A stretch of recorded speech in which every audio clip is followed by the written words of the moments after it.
Assalamualaikum warahmatullahi wabarakatuh. Hello everyone, my name is Putri Juita Ramdani. I am from class 1B with name 501240045.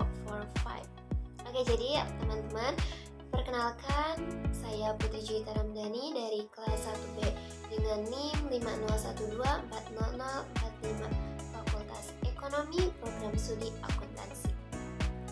Di video ini aku mau menyampaikan materi sesuai dengan tugas yang sudah Ibu berikan.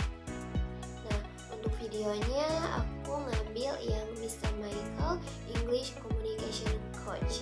So, come on guys, let's try! If you want to become fluent in English this year, you need a plan. In this video, I'm going to tell you why you need a plan when learning English and how you can create one.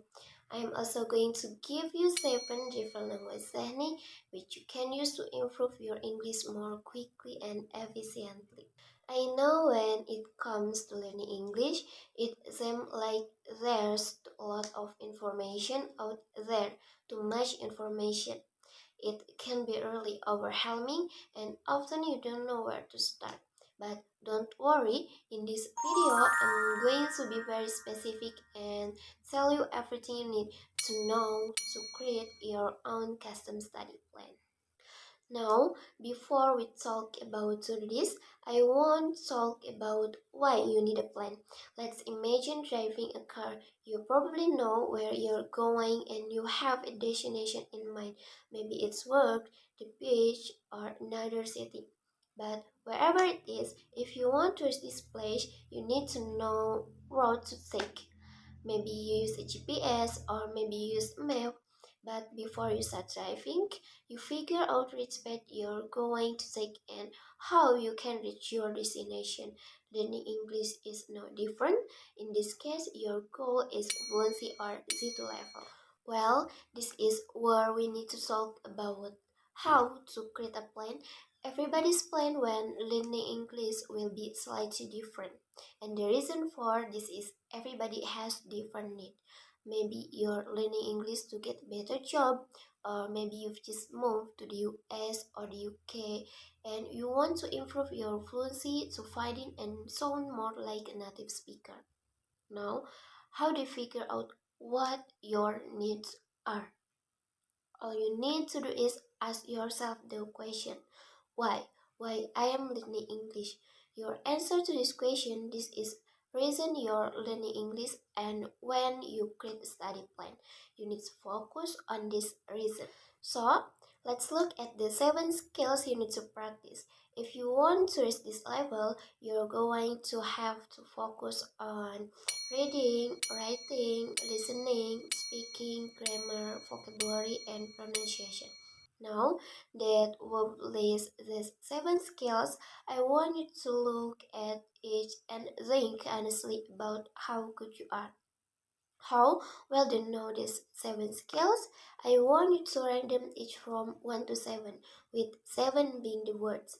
So you don't know this skill very well, it's a big weakness for you, and 1 being the best skill, which means you know this skill very well and you're very good at it.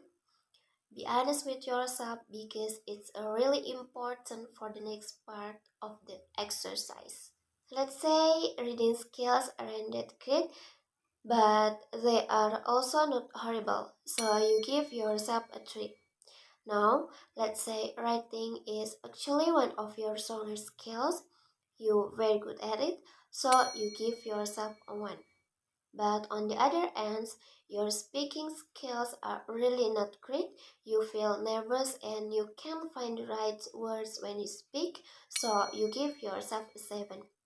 Maybe your listening isn't that great, so you give yourself a 3. You know you need to expand your vocabulary, so you give yourself a 4. Your grammar and your pronunciation are both pretty good, so you give yourself a 2 for both. Now, as I said before, it's really important that you be honest with yourself because knowing your strengths and weaknesses is really the only way you can actually improve. So now you're probably thinking, I have these 7 numbers. What the point of this? What do I don't know? Well, this is where the magic happens. I want you to look at the blank schedule. We have 7 days at the week and 7 different rows.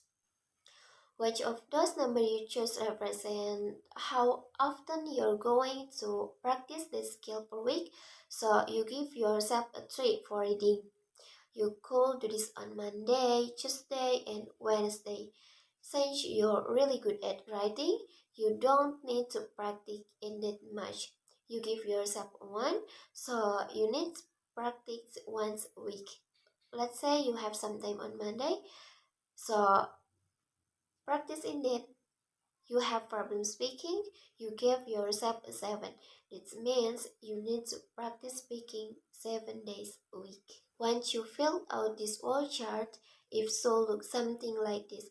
Obviously, yours will look a bit different depending on what skills you need to practice and how much time on certain days.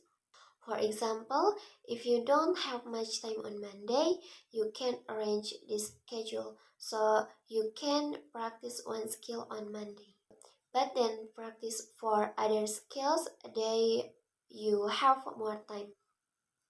This just gives you a general idea to how to structure your weekly schedule. Okay, that's all I can say, and I'm so sorry for the many wrong pronunciation. Jadi intinya demikian yang bisa aku sampaikan di video ini.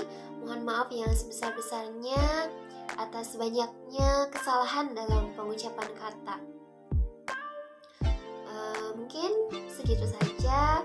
Terima kasih. Wassalamualaikum warahmatullahi wabarakatuh.